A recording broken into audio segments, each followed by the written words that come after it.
Alright, so welcome back to my channel. My name is Tobias. At ayun nga, magandang araw po sa ating mga kababayan from Luzon, Visayas and Mindanao at sa mga OFW na sa ating nakasubaybay sa ating mga mga tawag nito channel, no? From TikTok, YouTube, and Facebook. Alright. So ito nga mga kababayan, pag-usapan natin yung mga issue ngayon, no? Itong mga nag-iiyakan nga daw itong mga to. Nag-iiyakan, no? Grabe iyakan ng mga ito, panoorin muna natin yung video. Ito, unahin muna natin si Raul. Kilala niyo ba si Raul? Yun. Si Raul. Ito, panoorin muna natin yung video ni Raul. Kaya ang panawagan po natin bilang mga kabataan, no more delays, no more dribbling, start the impeachment trial now. Magandang umaga po sa lahat. Nagsabi ang impeached Vice President na haharap naman siya sa Senado para sa impeachment trial. May bahagi rin ng mga supporters mismo niya na naniniwalang dapat matuloy ang impeachment trial para mahusgahan once and for all. Walang gusto matuloy yan. Wala na mga kwenta-kwenta yung yung impeachment kung sa totoo lang Kasi kung may gusto kayo imbestigahan na impeachment, sa totoo lang, ang dapat yung imbestigahan, yung mga ginamit ninyo, mga congressman, yung ginamit ni Bongbong Marcos na confidential funds. Di ba? Lalo-lalo na kayo, yung mga ginamit nyo. Kasi, alam mo, mahirap dito sa mga to, masyado nagmamalinis lahat. Diba? Nagmamalinis sila na, biruin niya, lahat nakaturo. Diba, nakaturo kay BP Inday Sara. Parang ang linis-linis nilang lahat, no? Biruin niya yun, ang linis-linis nilang lahat. Diba? Parang silang walang hawak na pondo, hindi sila umahawak ng pera ng bayan. Diba? Ang tanong, ano ba ginagawa nyo sa loob ng 3 taon? Nung kayo nakaupo. Sige nga, anong proyekto na gawa ninyo? Parang wala naman kami nakikita o naramdaman. Pabalik-balik lang kayo dyan. Matuloy. For all ang vice-presidente hinggil sa paggamit niya ng public funds. Yet the sitting president sends signals to indicate that he is against the impeachment process. Bakit ba siya nagme-meddle dito? Dahil ba may mga issue din siya na ayaw niyang maungkat? Okay lang ba sa iilang makapangyarihan na ibaba ang standards pagdating sa pagpapanagot ng mga kurakot? Kasi baka pare-pareho. Alam nyo, kung meron dapat panagutin sa mga perang ang dami na. Diyos mio, Santissima. Nakita niyo yung mga nangyari ngayon, di ba? Mga nangyari na nakaraan, nagbenta ng reserve gold. Di ba? Flood control. Ngayon, San Juanico Bridge, hindi nila iniintindi, di ba? Dati pinagmamalaki. Yung mga loyalista nakikipag-agawan pa. Project daw yan ni blueprint daw ni Marcos Sr. Lang din pala sila ng mga kurakot na pinoprotektahan ng isa't isa? Yan ang tanong natin. Para sa mga senador at sa presidente na humaharang sa impeachment trial, maliit na bagay lang ba ang 612.5 million na confidential funds? 125 lang. Nasanay na ba sila sa korupsyon? Kaya parang wala lang sa kanila ang maraming lumabas na ebidensya ng paglustay ng impeached vice president sa pera ng bayan. Na mismo pati si Marian Rivera ay naging recipient daw di umano ng confidential funds. Ang reconciliation pati si Marian Rivera tumanggap daw. Daming kalokohan talaga. Sa batayan ng pagsasawalang bahala sa korupsyon ay sampal sa taong bayan na siyang nagdurusa habang ang edukasyon ay kinakaltasan ng budget at ang serbisyo ay pinopolitika. Habang pinoprotektahan nila ang kakayahan ng isa't isa na gamitin ang pera ng bayan para sa sariling interes, lalong na pag-iiwanan ang taong bayan. Kaya ang panawagan po natin bilang mga kabataan, no more delays, no more dribbling, start the impeachment trial now. Ano yung kabataan na sinasabi niya, siya lang yun. Tsaka yung mga membro niya. Pero tanongin mo ibang kabataan, walang pakialam dyan. Hindi naman nila prioridad dyan Diba? Unang-una nilang prioridad dyan, yung pakikinabangan nila sa gobyerno. Diba? Kaya nga sabi natin kanina ano ba ginawa na itong mga to sa loob ng 3 taon?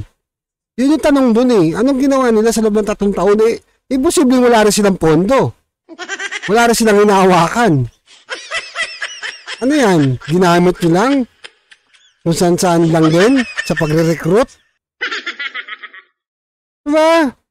At least yung Vice President, nakikita namin, tumutulong, pumupunta kung saan-saan. Yung, kumbaga, yung mga liblib na lugar na hindi naaabot ng ating gobyerno, pilit na inaabot ng ating, pangalawang pangulo. Ito mga to, ewan ko. Dapat lagi, hindi natin maano to. Yung Vice Presidente pumupunta sa bundok, diba? Para abutin, tulungan yung mga kababayan nun. Ito mga to, hindi natin alam kung ano ginagawa sa pondo ng bayan. Umakit din ng bundok yung mga yan.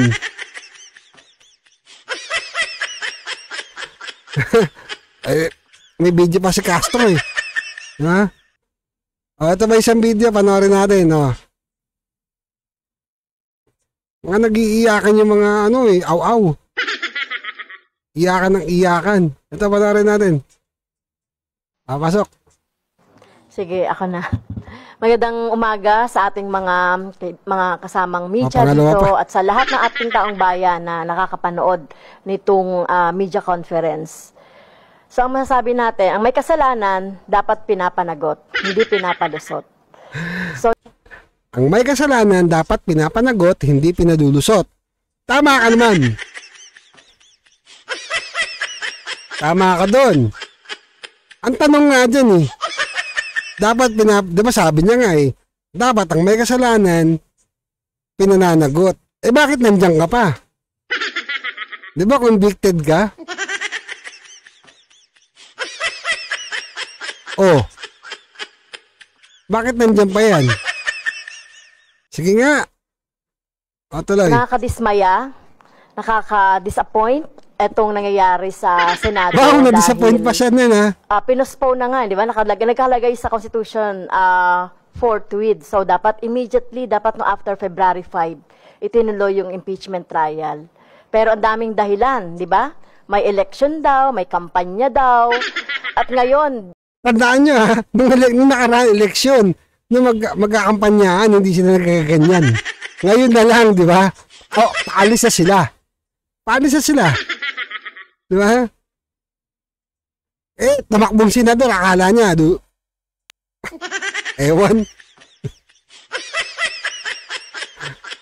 Asang-asa. Tuloy. Biglang pinospone na naman ng June 2 dapat, ngayon June 11 naman. At ito na naman ang sinasabi ng Senado, no, sa pamumuno ni Senate President Escudero, ay ito na namang mga legislative agenda daw na mga naiwan. No? Hindi magkaiba itong impeachment na ito yung katungkulan ng mga senador para sa legislative agenda at saka itong impeachment, magkaiba yan na nakalagay sa konstitusyon na dapat equally ay tinitignan ito na mahalaga, lalong-lalo na yung pagpapanagot sa isang opisyal, mataas na opisyal na katulad ni BP Sara Duterte doon sa binaldas na pera, no, sa confidential funds. So hindi na lang ito confidential funds no? Nakita natin sa articles of impeachment ng iba't ibang mga kasalanan niya. Kaya talagang dapat na ituloy ito, walang kondisyon, no? Obligasyon niyo mga senador, kaya inahamon ko yung mga senador. Lalong-lalo na yung mga nananalo diyan, no, na talagang patunayan ninyo na dapat ay gawin ninyo yung inyong obligasyon sa taong bayan. Kaya ituloy dapat ang impeachment. Kita nyo, nagmamadali siya, di ba? Nagmamadali siya mga kababayan. Nagmamadali na sila. Sila tayin-tayin na.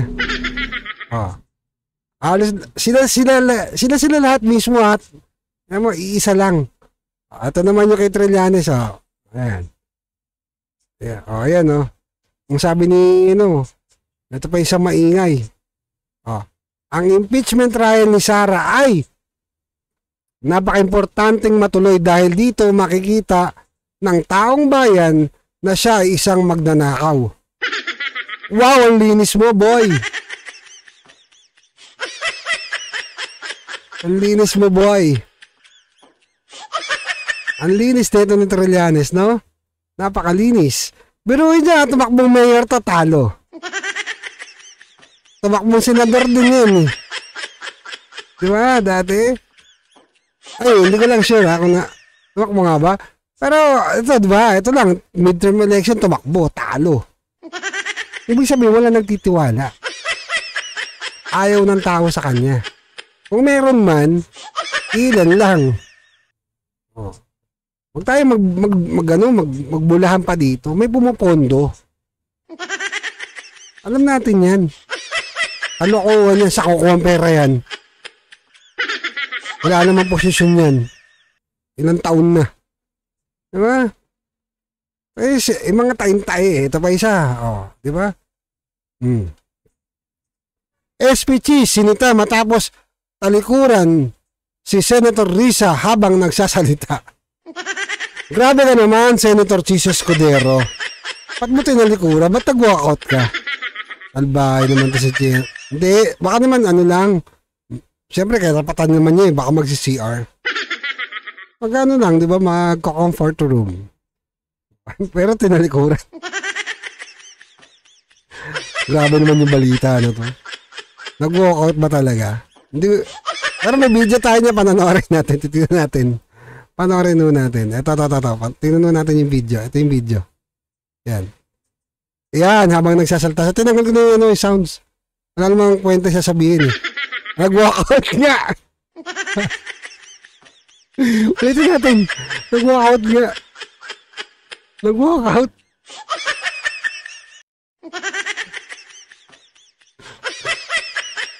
Biruin mo na nag-walkout. Parang ang dating, di ba? Wala lang kayo po importante sasabihin niya. Tinalikuran siya. Umalis. Sabi, ano mo kwenta sasabihin niya na ito? Alis na ako.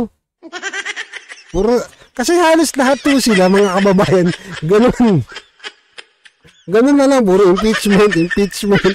Kasi alam mo talaga may political agenda itong mga to. Di ba? Lahat sila ba? Si Dilima, di ba? Lahat ng mga dilawan tsaka pinklawan. At nga yung mga pulahan, nakikisali na rin eh. Pero tanong doon, di ba? Hindi nila may panapanalo yung mga kandidato nila.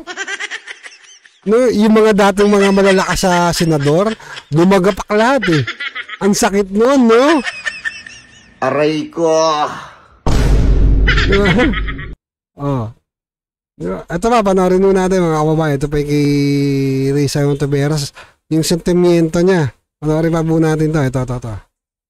Nakakabahala na ang paulit-ulit na antala sa proseso ng impeachment trial. May sagot na si Jesus Escudero. Bilang natin, sobra-sobra na ang paghihintay ng mga Pilipino. Let us all hope Hindi naman, wala naman kami hinihintay, kayo lang eh. any further delays in commencing the trial against Vice President Duterte would violate the Constitution, which clearly states that the Senate must forthwith proceed with an impeachment trial. Meanwhile, Tanggapin ninyo, talo na ang Yun o. impeachment. Yun lang yun. Kahit ngayon, kahit sa Hulyo pa, talo na.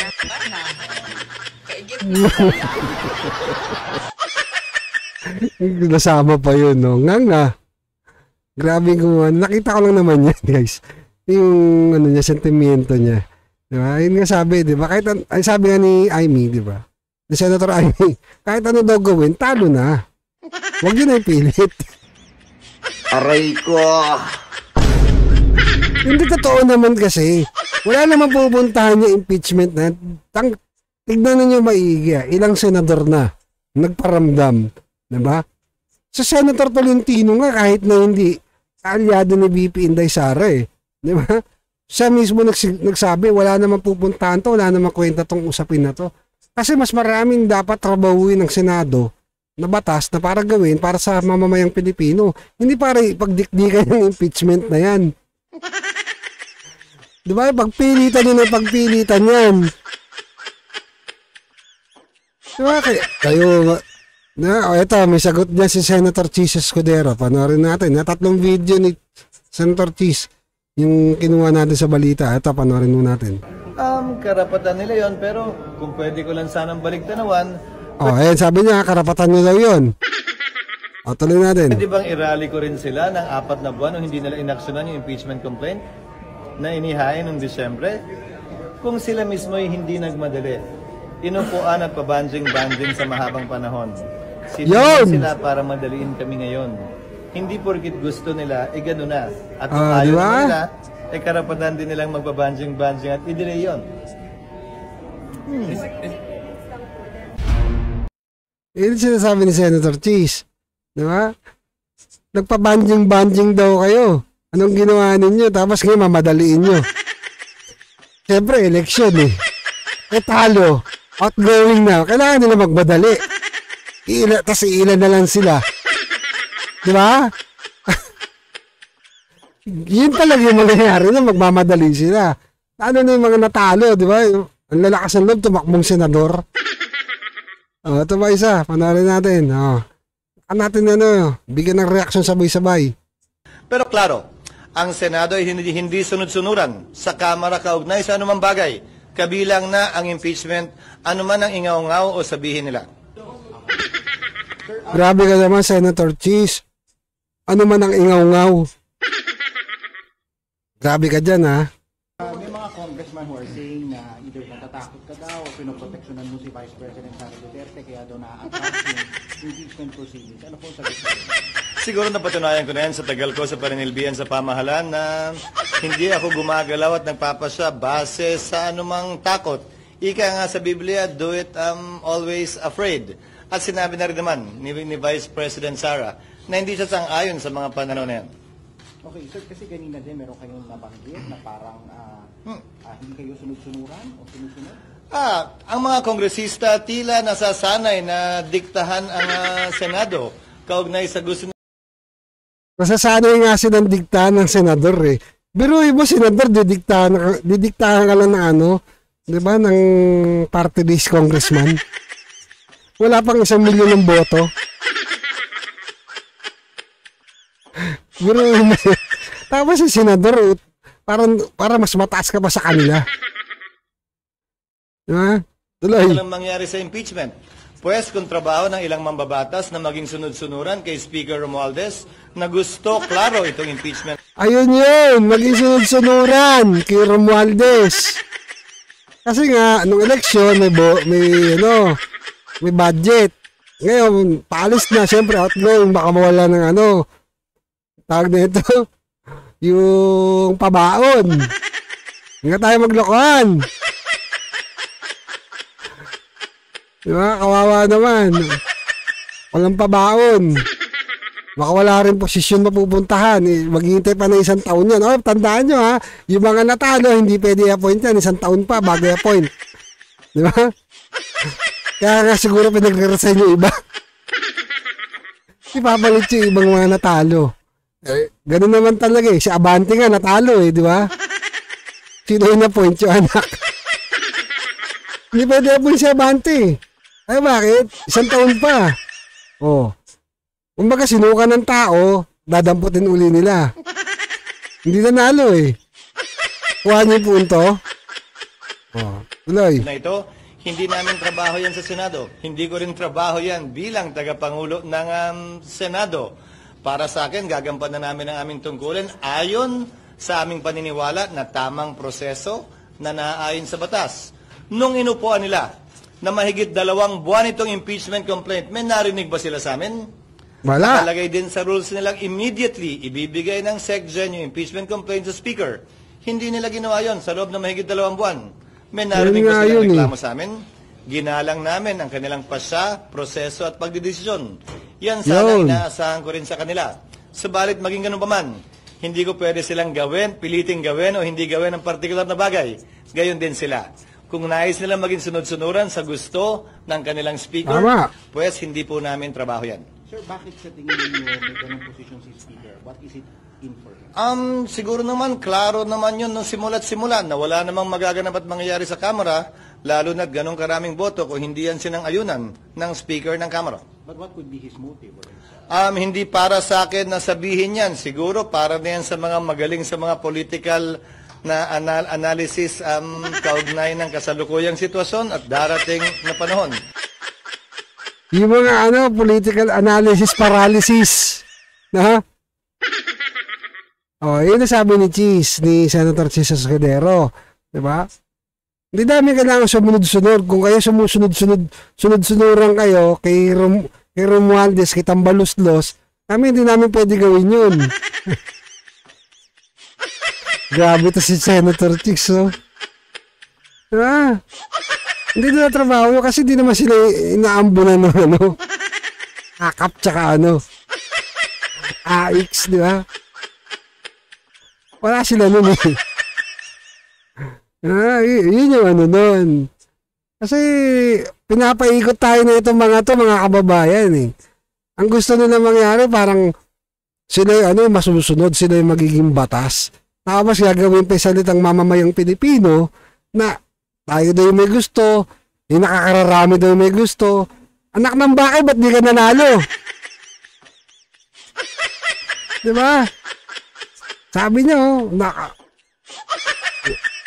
kaya ang mamamayang Pilipino daw may gusto. Ang tanong, bakit di ka nanalo senador? Yun yung tanong dun eh. Nakakatawa na lang mga kababayan. Tapos, panagutin daw yung may kasalanan. Dapat daw managot. Dahil yun daw yung nakaayon sa batas. Bakit siya nasa labas pa?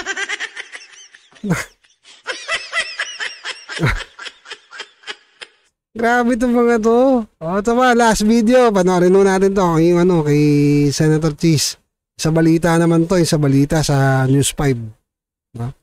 Umiikot na sa Senado ang resolusyon para ibasura ang impeachment case laban kay Vice President Sara Duterte.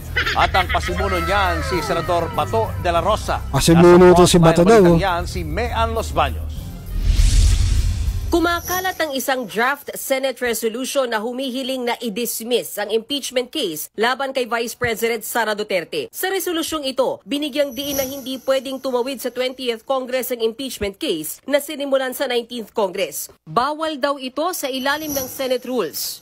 Totoo nga bang may ganyang resolusyon? Ayon kay Senator Amy Marcos, totoo. At nakita niya raw mismo ang mga draft ng resolusyon. Pero giit ni Amy, wala siyang kinalaman dito at wala rin daw siyang kopya nito. Ang merong kopya, si Senator-elect Ping Lacson. Anya, pinapaikot ito sa mga senador para makakuha ng sapat na dami ng pirma para mapagdebatehan sa plenaryo at i-adopt ang resolusyon. Kinumpirma rin ni Senate President Pro Tempore Jinggoy Estrada ang resolusyon na noong Lunes pa raw kumakalat. Pero para naman kay Senator Coco Pimentel, malaki ang tsansang peke ito. Mali raw ang katwiran na nakasaad dito para ibasura ang impeachment case. Pati raw ang mga binanggit na constitutional provision sa resolusyon ay hindi tama. Wala namang alam tungkol dito ang iba pang senador. Pati si Senator Bato de la Rosa itinanggi nung una na may alam siya sa resolusyon. Sagot pa nga niya ng tanungin, pero makalipas lang ilang oras, umamin din siya na sa kanya galing ang kumakalat na resolusyon. Galing yun. Galing sa office. Kayo po yung nag-initiate. Basahin na lang yung resolution. Si Senator Bongo naman na bahagi ng Duterte Bloc, sinabing walang problema sa kanya kung itutuloy ang impeachment trial. Sinabi ko noon, importante, kung walang ebidensya, bakit pa natin na patagalin ito? Ayoko naman pong maging impartial bilang isa sa magiging possible judge dito sa impeachment court. Hindi naman daw alam ni Senate President Cheese Escudero ang naturang resolusyon. Ano mang kumakalat na resolusyon na wala namang author na pinakita lamang din sa akin ng media ay ika nga mere scrap of paper unless may mag-file niyan. Tila ito na raw ang pinangangambahan ng ilang kongresista para hindi matuloy ang impeachment trial. Ayun, kinakabahan na daw sila. Actually, nung nakaraan pa sila kinakabahan eh. Baka hindi talaga matuloy. Kasi maraming aalis eh. Kaya nagmamadali na to eh. Biruin nyo, nabuhay pala to. Andito pala to. Ayan, ang laki oh. Kita ko lang sa inyo.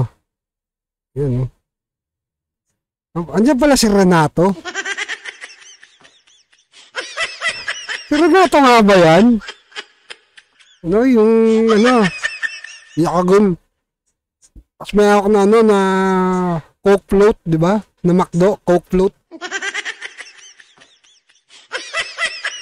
Grabe, no? Andiyan na rin siya, no? Senador, ano ba to? Senador. Congressman na rin ba to? Na mahirap kasi yung mga binoboto ninyo, no, ito mga engot-engot pang ibang Pilipino, diba? Hindi nila alam kung sino yung yung kandidato na alam niyo yun na uupo diyan para sa sa posisyon na yan. Hindi nga natin kilala. Patuloy natin to. Mula raw nang iurong ang schedule sa presentation ng articles of impeachment, may naaamoy na silang iba. Something fishy, no? Gumaganto, may pinaproteksyonan talaga sa nangyayaring yan. Paasa at gaslighting ang ginagawa na sa laban sa mamamayang Pilipino. The plenary is not supreme. The people are supreme. Sa gitna ng issue sa impeachment trial, usap-usapan din na papalitan daw si Escudero bilang Senate President. Hirit naman ng ilang kongresista, takot daw si Senate President Escudero kay... Pinapalabas nito mga to, takot daw si Senator Cheese dito kay VP Inday. Ito sagot ni VP Inday. VP Sara. Hindi ako gumagalaw at Ani Senator Cheese sa anumang takot. Ang mga kongresista tila nasasanay na diktahan ang Senado. Ganyan din ang tingin ni VP Sara kay Escudero. Well, sa pagkakilala ko naman kay Senate President Cheese Escudero ay hindi natatakot yon. Ano't ano pa man, handa raw ang bise na harapin ang impeachment complaint laban sa kanya. Nagbabalita mo lang. Diba? Ayun yung yung sinasabi dun eh. Ngayon sino nagmamadali? Isipin nyo 4 na buwan. Simula nung December. Tapos ngayon nagmamadali na sila.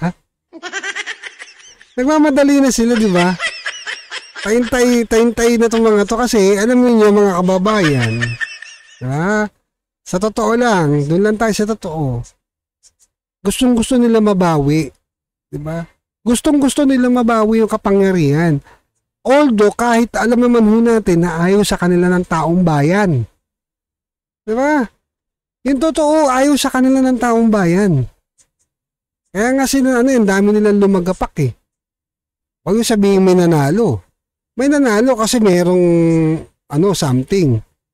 Diba? Kaya nga nabawasan yung boto ni Senator Go eh. Tsaka nung ibang PDP laban eh. Sabihin na naman nila, hindi, wala namang meron. May mga balitang nakarating sa akin eh. Tandaan nyo tayo taga Manila, DTV News Manila, pero may mga nagsusumbong sa atin galing ayaw na lang muna natin i-post dito. Diba? Talamak ho yung vote buying nung nakaraan midterm election. Tandaan nyo yan totoo yan. Kaya mayroong mga nakalusot. Hindi ko na mabibigyan pa pangalanan, pero mayroong mga nakalusot. At bukod nga dyan, di ba? Ito mga nagmamadali kasi paalis na sila,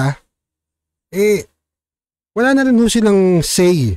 Pagdating mo ng, di ba? Pagpalito ng mga tao sa Kamara, sa HOR, pag nagpalit na ng mga congressman, tsaka doon sa Senado, wala na hong say yung mga natalo dyan. Wala na yan, basura na yan. Basura na sila noon eh. Ngayon tapon na. Yun yung totoo dyan. Diba? Kaya ho nila gustong-gusto maalis si BP Inday, ma-impeach, diba? Para matanggal. Natanggal nila, kasabay yung kaso, ganyan-ganyan, hindi na pwede tumakbo. Kasi plano nilang makuha na yung posisyon. Diba? Hanggang presidente, hanggang pababa. So babalik tayo dun sa mga nakaraan na ilang dekada na nagdaan. Wala naman nung nagbago. Although, ngayon din, wala naman nung nagbabago sa loob ng 3 taon. Diba? Nagmamahal lang yung bilihin, nagmahal ng kuryente, tubig, diba? Gasolina, ano pa ba? Halos lahat nagmamahal. Kaya nga sabi sa inyo mga kababayan ang tao po pagod na. Pagod na at kumbaga sa pagod na ho sa korupsyon. Ilan na lang ho yung nakikita natin na gustong lumaban sa korupsyon. Ang masakit pa nun, hindi pa pinalad yung iba. Diba? Yung mga taong talagang gustong labanan yung korupsyon. Dapat, yun yung thinking natin na dapat natin sa susunod, sa 2028, yung mga taong lalaban para sa korupsyon. Kasi grabe na ho yung korupsyon ngayon. Kahit saan meron. Diba?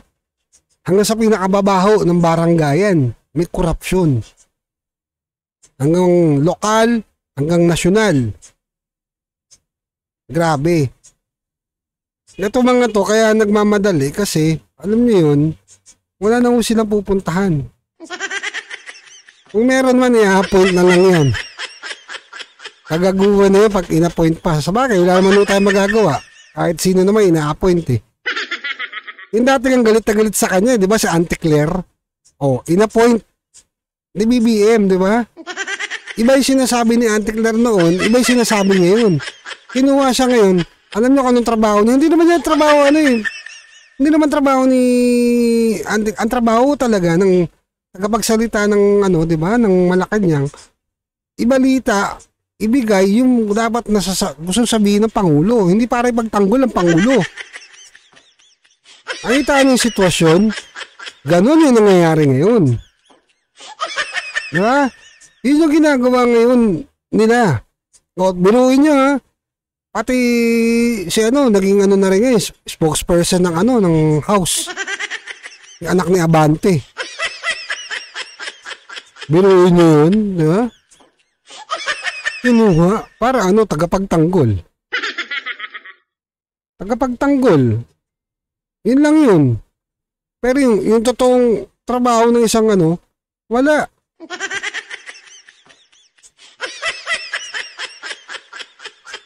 Kasi dapat wala naman talagang ganyan eh. Pagtutusin eh. Bakit? Hindi ba kaya magsalita ng Pangulo? Ng speaker? Hindi kaya magsalita? Kailangan naman tagapagsalita. Oh, kita nyo, gaano mahinang nila lang yung mga yan? Kasi di sarili nila, hindi nila kaya pagtanggol eh. Kukuha na lang yung vlogger. Pantang vloggers, para magtanggol tayo, social media. Total, may mga ilan pa naman tanga. Mga tatanga-tanga. Marcos pa din. Tangina nyo. Dubog na yung Pilipinas, Marcos pa din. Inan tong mga to. Bulag daw, mga DDS. Mas bulag kayo eh. Mga animal kayo eh. Inan nyo, sarap nyo isalang dun sa Anda niya, sabi nga sa balita eh, 19 na bagyo papasok. Yung mga loyalista, ilagay nyo doon sa flood control. Doon nyo ilagay, isalang nyo doon. Doon sa mga pumping station. Doon nyo ilagay yung mga katawan ng mga yan. Iharang doon sa tubig. Hindi, taga-higop. Higupin nyo yung tubig, mga animal kayo. Anyway, yun lang naman. Maraming salamat sa lahat ng ating mga bagong subscriber from YouTube to TikTok and Facebook. Don't forget to like and share sa ating mga video ginagawa, mga kababayan. At ito nga, di ba, malapit na naman po ang tag-ulan. Mag-ingat po tayo kasi wala naman pong flood control. Bagbabaha na naman kung saan. Nakita nyo, di ba, gaano katindi ang korupsyon. Diba? Kasi kita nyo naman yung mga kali, kaliwat kanan ng ginagawa. Tapos plano pang bakbakin ni EDSA. Diba? Ginagago na lang tayo ng gobyerno eh. Bubungkalin after how many years, di ba? Mga isa, dalawa o 3 taon, bubungkalin na naman. Kaya yung bahay mo pag ganyan, yung bahay mo ganyan, tataas yung kalsada, susunod yung bahay mo kalahati na. Parang sa Makati, sa di ba, sa Chino Roses, yung Goldilocks, wala na, hindi na makita. Shoutout sa Goldilocks, dapat lumipat na sila. Hindi na mo talaga makita eh, pag nasa kalsada ka sa ibabaw, o konti na lang eh. Kasi kung ikaw, bagong delivery rider ka, hanapin mo yun, pipick up ka, hindi mo na makikita. Ganun ka gago yung gobyerno natin. Hindi gumawa ng pangmatagalan. Yung San Juanico, di ba? Kailangan i-repair. Di ba? Yung mga drainage natin na laging ginagawa, tangina, bumabaha pa rin. Walang solusyon na maganda. Lahat panandalian lang yung gawa. Alright, so yun lang. Maraming salamat sa inyong lahat. Ingat po kayo and God bless po sa lahat ng ating mga followers from YouTube, TikTok, and Facebook. Alright.